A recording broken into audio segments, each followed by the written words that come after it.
बिस्मिल्लाहिर्रहमानिर्रहीम। ना उलमा में से ना सरदार, मशवरा कब कौन दे। एक शख्स ने किसी बुद्धू को देखा कि उसके ऊँट की एक जानब पानी से भरी हुई है जबकि दूसरी जानब मिट्टी से भरी हुई है। उस शख्स ने बुद्धू से पूछा, ऐसा क्यों है? बुद्धू ने कहा, ताकि दोनों जानबों में तवाज़ुन बरकरार रहे। उस शख्स ने कहा कि तुम तो दोनों जानबों में आधा आधा पानी रख लो, मिट्टी रखना बच जाएगा। बुद्धू ने कहा, वाह, आपने ठीक कहा, और जैसा कहा वैसे कर दिया। फिर इस बद्दू ने इस शख्स से पूछा कि आप कौन हैं, कबीले के सरदार हैं या आलम हैं? उस शख्स ने कहा, ना तो मैं कबीले का सरदार हूँ ना आलम, मैं तो एक आम बंदा हूँ।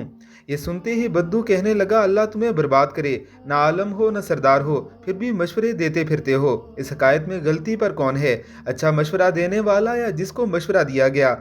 यकीनन यहाँ दोनों ही गलती पर हैं। बगैर तलब किए मशवरा देना हमाकत है। गैर तलब मशवरा देने की मजम्मत के बारे में बहुत सी रवायात और उलमा के अकवाल मौजूद हैं। लिहाजा जिसको अपनी इज्जत अजीज़ हो वो उस वक्त तक मशवरे के लिए मुँह ना खोले जब तक मशवरा तलब ना किया जाए। अगर आपको अहल समझा जाता तो मशवरा तलब किया जाता, जब तलब ही नहीं किया गया तो खुद को अहल साबित करने के लिए हलकान मत हों।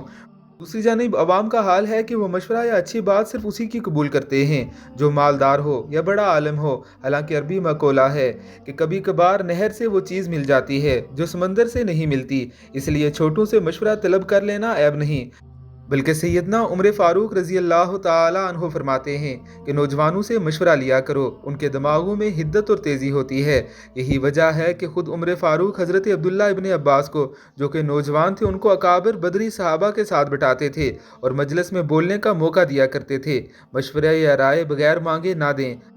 अगर कहीं मौका मिले तो नौजवानों से और इल्म वालों से मशवरा किया करें।